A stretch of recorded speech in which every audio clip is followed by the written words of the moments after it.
Bismillahirrahmanirrahim. Assalamualaikum warahmatullahi wabarakatuh.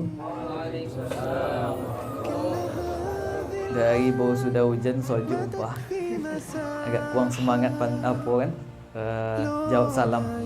Pasobe pantun. Kue talam, kue lepat. Kue lepat tuh lopek wasawaannya. Terhidang bersama secangkir kopi. Kalau salam disambut kurang semangat, kita ulangi sekali lagi. Assalamualaikum warahmatullahi wabarakatuh.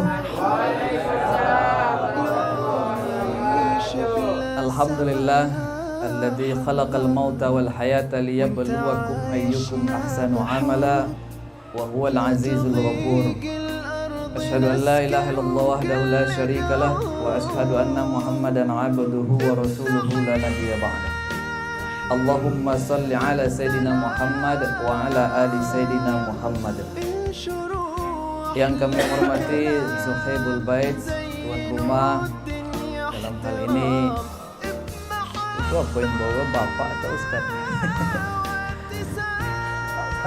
Pak Ustadz Kamaru bersama istri. Dan berikutnya yang kami hormati keluarga besar daripada Ustadz Kamaru dan juga istri, dan yang kami hormati perangkat desa, barangkali dalam hal ini diwakili oleh Pak RT, kemudian juga orang-orang tua kami, alim ulama, cerdik pandai, ini mama yang juga hadir, serta semua tamu undangan, barangkali dari tetangga yang ada di sekitarnya dan lain sebagainya. Kok mbak nyewang kampung awak yang bodang ndak bisa mau sebutkan golau satu persatu, yang ketek ndak bisa mau sampaikan ataupun imbau namo satu persatu. Bersyukur kita kepada Allah Subhanahu wa taala, pagi ini kita diberikan banyak nikmat. Nikmat kesehatan, nikmat kesempatan, dan yang paling penting nikmat keimanan dan juga nikmat Islam. Sehingga alhamdulillah dengan itu semua kita masih bisa melaksanakan kegiatan-kegiatan kita dalam kehidupan ini. Salat dan salam kita sampaikan kepada Nabi Muhammad SAW, panutan bagi kita dalam kehidupan ini, dalam seluruh sisi-sisi kehidupan, termasuk di dalamnya bagaimana beliau membina generasi, baik generasi sahabat secara umum maupun keluarga beliau secara khusus ataupun anak beliau secara khusus. Mudah-mudahan kita selalu menjadikan Nabi Muhammad SAW sebagai suri teladan dalam kehidupan kita. Baik Bapak dan Ibu, hadirin wal hadirat rahimakumullah, dalam acara tasyakuran akikah anak kita Hairun Nisa Az-Zahra binti Kamaruz Zaman, pada pagi ini kami didaulat untuk menyampaikan tausiah yang barangkali sebagai sebuah rangkaian dari acara kita pada pagi ini. Nah, karena ini tasyakuran akikah terkait tentang anak, maka tema besar ataupun judul yang kami sampaikan terkait dengan tarbiyatul aulad ataupun pendidikan anak. Sebagai pengantar, agama Islam memang menganjurkan kepada umatnya untuk memiliki ilmu pengetahuan dalam seluruh hal, dan sumber ilmu pengetahuan yang utama itu adalah Al-Quran. Makanya Al-Quran itu disebut dengan hudal linnas, ya, petunjuk bagi manusia. Jadi apapun yang awak kakok, ya, seluruhnya itu harus dengan ilmu, termasuk dalam berumah tangga itu juga butuh ilmu. Kenapa demikian?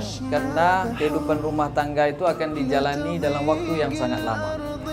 Dalam mendidik anak juga demikian, butuh ilmu, karena mereka ini akan bisa menjadi dua hal bagi kita. Pertama, akan menjadi sumber pahala jariah bagi kita setelah kita wafat, atau salah-salah justru bisa menimbulkan persoalan atau masalah bagi kita di kehidupan akhirat nanti. Makanya dalam hal ini kita harus berhati-hati. Bapak dan Ibu yang dimuliakan Allah Subhanahu wa taala, di dalam Al-Qur'an seperti yang kami sampaikan tadi, Allah sudah turunkan ayat-ayatnya, sudah lengkap semua. Maka kalau boleh kami mengumpamakan 112 surat yang ada di dalam Al-Quran itu, kalau ibarat awak susun file itu kan, itu masing-masing surat itu ada kekhasannya yang barangkali nanti apa perlu awak tinggi diambil oleh, termasuk di dalam pendidikan anak. Dalam pendidikan anak itu ada satu surat namanya surat Luqman. Surat Luqman, dan oleh sebahagian ulama dikatakan surat tarbiyatul aulad. Jadi kalau awak nak bicara tentang tarbiyatul aulad, surat Luqman sudah sangat memadai bagi kita sebagai pedoman ataupun sebagai bimbingan. Kenapa demikian? Karena surat Luqman ini menyampaikan materi-materi yang komprehensif, yang menyeluruh tentang pendidikan anak. Nah, barangkali ini penting untuk kami sampaikan karena di sini di hadapan kami Bapak dan Ibu sudah ada yang jadi orang tua, tapi yang calon akan jadi orang tua banyak ya, nampak ya, bisa jadi lebih banyak kan. Insyaallah apapun posisinya, insyaallah tema yang akan kita sampaikan ini sangat bermanfaat bagi kita. Nah, Bapak dan Ibu dimuliakan Allah Subhanahu wa taala, kembali ke yang tadi ada yang kami sampaikan bahwa umat Islam itu perlu berilmu, termasuk di dalam mendidik anak. Maka fokus kajian yang ingin kami sampaikan, tausiah yang ingin kami sampaikan pada kesempatan ini adalah kita sebagai orang tua, ya, sebagai orang tua. Kan tidak mungkin tausiahnya ke anak kan, anak kita masih kecil-kecil, lebih kepada kita. Nah, Bapak dan Ibu dimuliakan Allah Subhanahu wa taala, surat Luqman itu sangat istimewa bagi kita sebagai seorang tua. Nah, kiwa-kiwa kalau musobik nama Luqman kan niko ndak asing bagi awak ya. Kiwa-kiwa apa yang terbayang lewat Bapak dan Ibu? Luqman tuh kira-kira seperti apa orangnya? Ada yang tentu? Hah? Ada enggak? Apakah hidungnya mancung, orangnya gagah, ya, orangnya lembut sebagaimana lembutnya bahasa-bahasa yang ada di dalam Al-Qur'an itu? Atau maksudnya lembut dalam arti uangnya tuh secara fisik ya, sangat menyenangkan gitu. Apa yang tergambar ya, Pak? Ya, ada yang bisa menjawab? Hah? Nggak ada cendoro ya. Jadi Bapak dan Ibu, Luqman itu menurut penjelasan para ulama-ulama, dia itu bukan nabi, yang lebih cenderung mayoritas ulama menyampaikan, tapi dia adalah seorang yang diberi hikmah, ya, seorang yang diberi hikmah, dan sehingga dia memiliki keistimewaan. Nah, dia ini ya, banyak ulama menjelaskan, termasuk di Ibnu Katsir yang kami coba baca, dia itu adalah orang yang berasal dari daerah-daerah Habsah ataupun daerah-daerah Ethiopia. Orang Ethiopia itu putih atau hitam?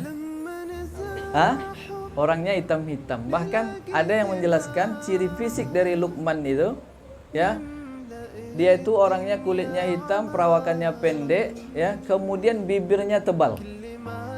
Lah terbayang kan? Seperti itu orangnya. Tetapi dia diberi hikmah oleh Allah sehingga dia memiliki tutur yang baik bagi generasi yang datang setelahnya.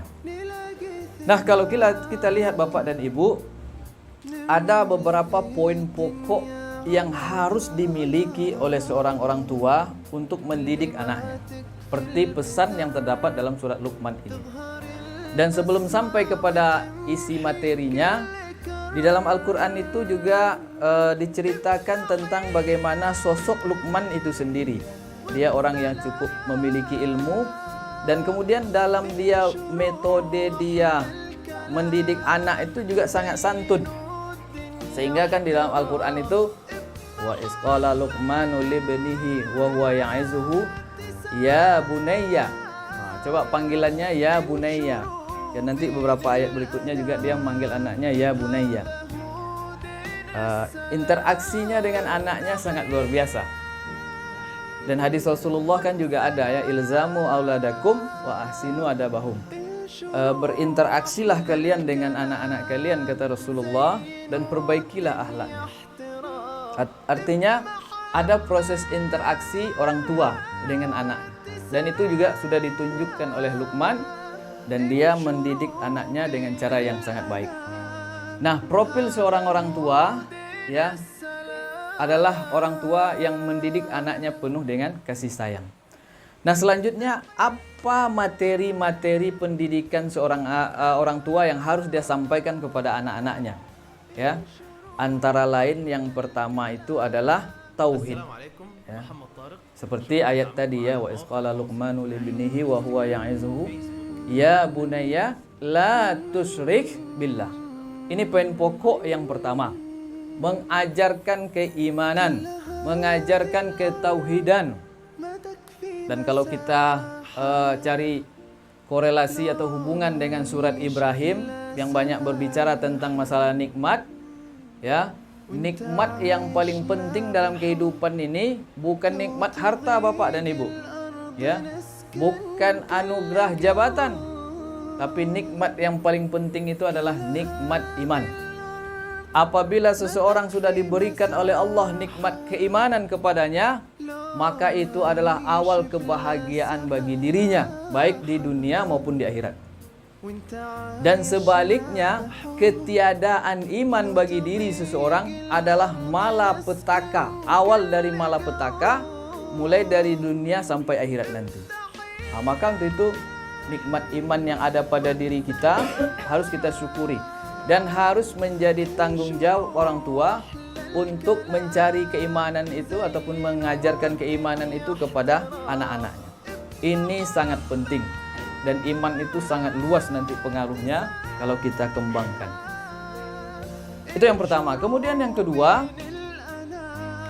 orang tua harus juga mengajarkan kepada anak-anaknya agar anak-anaknya memiliki adab kepada orang tua. Kan ada lanjutan ayat berikutnya kan, wa wassaynal insana biwalidayhi hamalathu ummuhu wahnan, dan seterusnya. Dan hendaklah, kata Allah Subhanahu wa taala, berbuat baik kepada kedua orang tua.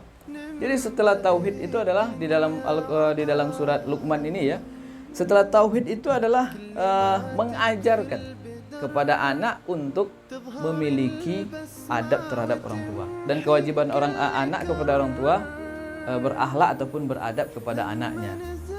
Nah, mustahil seorang anak akan mampu dia menerapkan nilai-nilai akhlak itu kalau tidak diawali dengan pengajaran orang tua, kalau tidak diawali dengan contoh dari orang tua. Makanya Pak, biasakan hal-hal yang kecil itu dia jauhkan ke anak. Kok lupanya, aku masih ingat ada guru kami dulu, kok lupanya ke rumah ucap salam, ya, tarik lihatnya masuk ke dalam sebelum pai kan, ucapkan salam sebelum pai.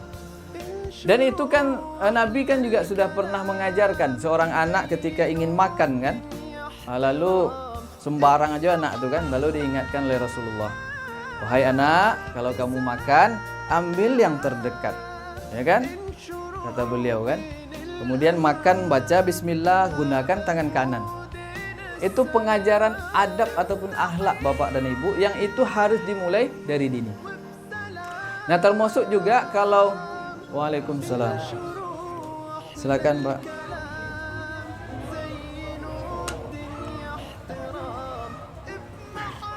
Nah, termasuk juga ketika kita ingin anak-anak kita memiliki adab kepada kita, juga diajarkan, ya, juga diajarkan. Bahkan mohon izin, mohon maaf, ada di dalam Al-Quran itu waktu-waktu yang diajarkan kepada anak yang tidak boleh masuk ke kamar orang tua. Itu juga diajarkan oleh agama kita. Nah, ini kan sangat luar biasa sekali.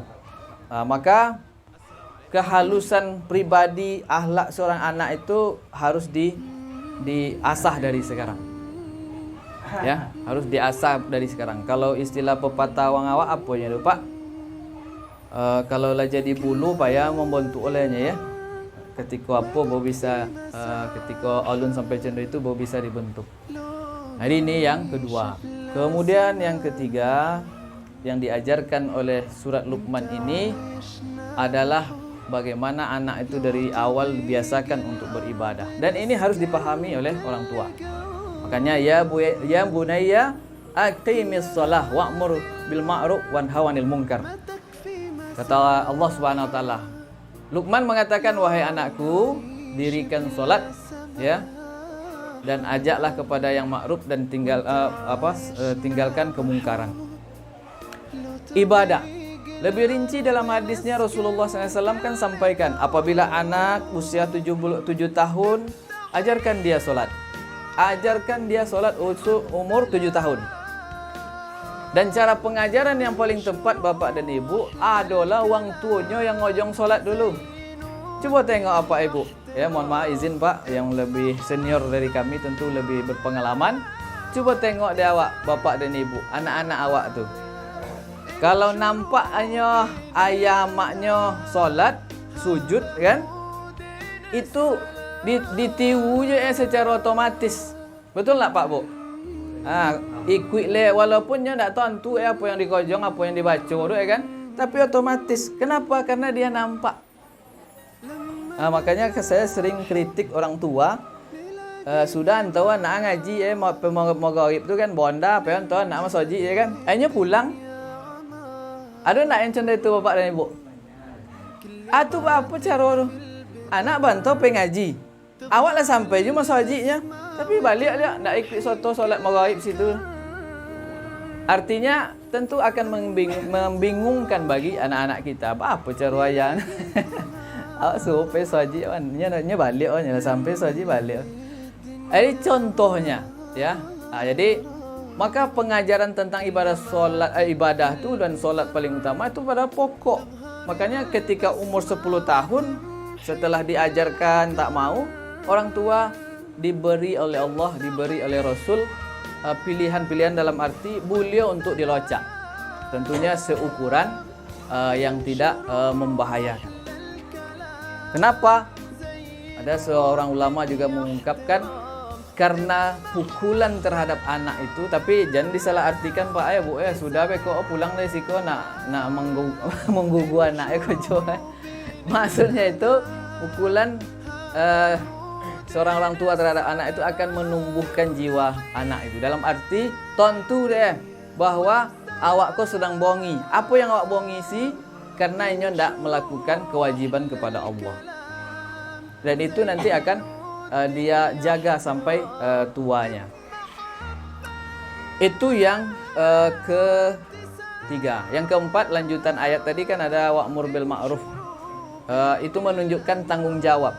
Jadi anak-anak itu juga diajarkan untuk memiliki rasa tanggung jawab dari awal. Ya, boleh dilatih dia untuk merapikan barang-barang milik dia dari awal ya, supaya bapak dan ibu latunya kan labomonya jena awak cuma urus lah. Ya kan? Aturan ninyo yang lah bisa mandiri tapi dek bamanjong bakalabiahan, nya boleh manjornya itu prinsip apa boleh kasih sayang tu kan, itu prinsip mendidik tu. Tapi dalam Islam kan segala sesuatu itu harus ditakar dengan pertengahan. Kalau lah kebalabiahan lah, akhirnya anak nak mandiri. Abeko apa keinginan anak buat duit sudah, ya. Tak peduli bapak dan ibu, banyak ataupun ketek piti awak, ya. Memanjakan anak berlebih-lebihan itu tidak boleh, karena nanti akan merusak secara mentalitas dia, terutama juga kemandiriannya. Itu yang keempat. Yang kelima barangkali yang terakhir, karena udah hampir zuhur juga ya. Banyak sebetulnya tapi kita batasi saja. Yang kemudian yang kelima, yang paling penting lagi yang diajarkan oleh agama kita itu di dalam surat Luqman itu adalah tentang akhlak, ya, tentang akhlak. Bahkan dalam ayat itu dijelaskan, wahai anakku, kalau kalian berinteraksi dengan manusia, berinteraksi dengan manusia, jangan palingkan wajah kalian dengan sombong. Jangan kamu berjalan di atas dunia ku dengan sombong. Kalau bercito, citolah dengan penuh kelembutan. Itu diajarkan. Makanya Bapak dan Ibu, Nabi itu juga mengajarkan kalau awak dengan lawan bicara awak tuh, Nabi itu menghadapkan badan. Jadi tidak boleh sambil-sambil aja melayani uang dah. Apalagi zaman kini penyakit awak megang HP. Ya nak Pak Bu? Bercito je uang kau hanya asyik je HP. Ya kan? Kau nak orang lain dah Bu, dan kadang terbok-bok je. Jadi ngaku lah Wak. Ya nak? Ngaku lah Wak. Itu termasuk bagian rendahnya adab. Karena kalau Nabi itu bicara, dia dengan lawan bicaranya dihadapkannya badannya. Begitu etika dan adab. Berbicara dengan penuh sopan santun, dengan kelembutan dan lain sebagainya. Jadi menarik Bapak dan Ibu, terbatas mungkin kemampuan kami untuk menjelaskan ayat surat Luqman ini. Dia nggak banyak ayatnya Bapak dan Ibu, 34 ayat. Tetapi itu sudah cukup sebagai landasan bagi kita untuk tarbiyatul aulad yang sangat komprehensif. Maka tadaburilah dia, pahami, pelajari dengan baik-baik, terutama calon-calon bapak ini, ya. Ini sudah kami sampaikan ilmunya. Kami mungkin dulu ndak dapet dah kan. Bersyukurlah dengan adanya sekarang kajian-kajian yang sangat luas. Mudah-mudahan ilmu kita lebih banyak daripada orang-orang sebelumnya, sehingga kita lebih punya ilmu untuk mendidik anak. Nah, barangkali itu beberapa poin yang perlu kami sampaikan Bapak dan Ibu, terutama juga khususnya kepada adinda kami, Ustaz Kamaruzzaman dan istri dan semua kita. Karena kita ingin anak-anak kita ini ke depan menjadi anak-anak yang baik.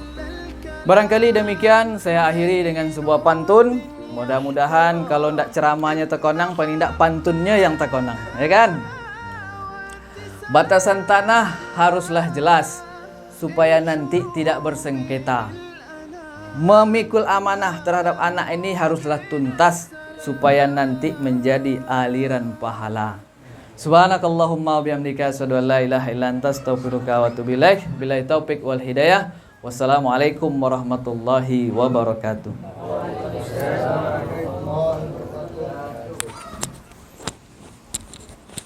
Terima kasih.